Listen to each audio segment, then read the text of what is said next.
अपने घर पर हुए ड्रोन हमले के बाद इजरायली प्रधानमंत्री बेंजामिन नेतन्याहू ने ईरान और हिजबुल्लाह को खुली चुनौती दी है। नेतन्याहू ने चेतावनी देते हुए कहा कि उन्हें और उनकी पत्नी को निशाना बनाने की कोशिश करके ईरान और हिजबुल्लाह ने बड़ी गलती की है और अब उन्हें इसकी कीमत चुकानी होगी। आपको बता दें कि 2 दिन पहले ही कैसेरिया में इजरायली प्रधानमंत्री आवास पर ड्रोन अटैक लॉन्च किया गया।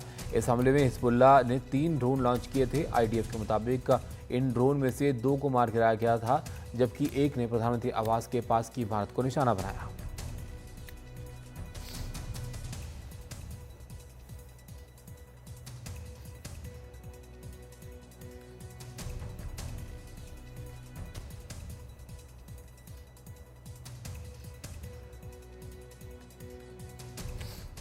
नेतन्याहू ने हिजबुल्लाह और ईरान को चेतावनी देते हुए सोशल मीडिया प्लेटफॉर्म एक्स पर लिखा कि ईरान के प्रॉक्सी हिजबुल्लाह ने आज मेरी पत्नी और मुझे मारने की कोशिश करके एक बड़ी गलती की है।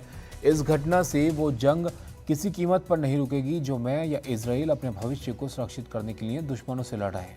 मैं ईरान और उसके सहयोगियों से कहना चाहूँगा कि जो भी इजराइल के नागरिकों को नुकसान पहुँचाने की कोशिश करेगा उसे भारी कीमत चुकानी पड़ेगी। हम आतंकियों और उन्हें भेजने वालों को ख़त्म करने का काम जारी रखेंगे। हम अपने बंधकों को गाज़ा से वापस लाएंगे।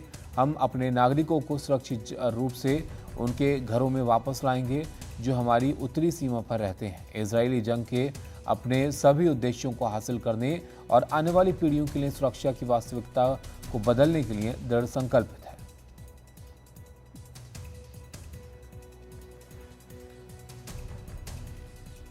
कादम्नी हमारी सहयोगी हमारे साथ जुड़ रही हैं। कादम्नी, यहाँ पर बेंजामिन नेतन्याहू ने जो ट्वीट किया उससे तो साफ उन्होंने इशारा कर दिया है कि जो लड़ाई चल रही है वो नहीं रुकेगी। इस ताज़ा हमले के बाद और ज़्यादा बढ़ने के अब यहाँ पर संकेत दे दिए उन्होंने। जी बिल्कुल, शनिवार सुबह ये हमला हुआ था। उसके बाद उन्होंने जो बयान दिया है वो बहुत साफ उन्होंने किया है कि किसी भी प्रकार से इजराइल जो है वो रुकेगा नहीं। असल में जो आईडीएफ है उसके मुताबिक उस इलाके में जहां पर नेतन्याहू का घर है वहां पर करीब 3 ड्रोन लेबनान की तरफ से आए। 2 को इंटरसेप्ट कर लिया गया, एक ने एक घर को हिट किया। अब वहां पर उस वक्त ना नेतन्याहू थे ना उनकी पत्नी थी, हालांकि उनका वो रेजिडेंस है।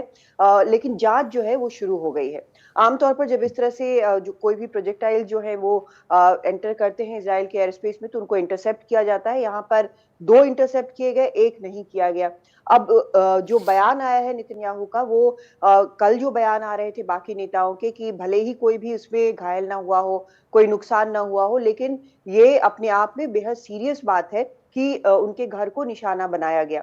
लेकिन ये एक तरह से आशंका इसकी थी कि हर प्रकार से हिजबुल्लाह या बाकी जो है प्रॉक्सीज जिनको इजराइल कहता है ईरान के, वो जरूर कोशिश करेंगे ज्यादा से ज्यादा डैमेज करने की, क्योंकि याहिया सिनवर के मारे जाने के बाद एक बार फिर से उनका कहना है कि युद्ध रुकेगा नहीं और वो इजराइल पर हमले और तेज करेंगे, इंटेंसिफाई करेंगे। तो यही बयान अब जो नेतन्याहू है उन्होंने दिया है। उन्होंने साफ कर दिया है कि कोई भी इजराइल को या नागरिकों को निशाना बनाएगा तो उसको उसकी कीमत चुकानी पड़ेगी। जो लक्ष्य है अब युद्ध के शुरू से वो भी उन्होंने साफ बताया और एक जो बाद में जुड़ा है वो भी उन्होंने कहा है। उन्होंने कहा है कि जो इजराइल पर हमला करेगा उसको जवाब दिया जाएगा, बंधकों को वापस लाने के लिए प्रतिबद्ध है और जो नॉर्दर्न बॉर्डर्स पे के साथ रहते हैं जो इजरायली, उनको वापस घर जाने को मिले इसके लिए भी प्रतिबद्ध है। तो एक तरह से इजराइल ने भी साफ कर दिया है कि वो किसी भी प्रकार से रुकेगा नहीं।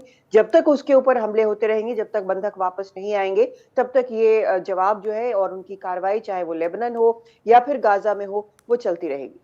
बहुत शुक्रिया कादम्नी आपका। तो एक बार फिर से बेंजामिन नेतन्याहू की तरफ से साफ इशारा कर दिया गया है कि जो लड़ाई इजराइल लड़ रहा है अपने दुश्मनों के साथ वो जारी रहेगी। ये जो हमला हुआ था ड्रोन से उनके घर पर, उसके बाद ये कड़ी प्रतिक्रिया बेंजामिन नेतन्याहू की तरफ से दी गई है।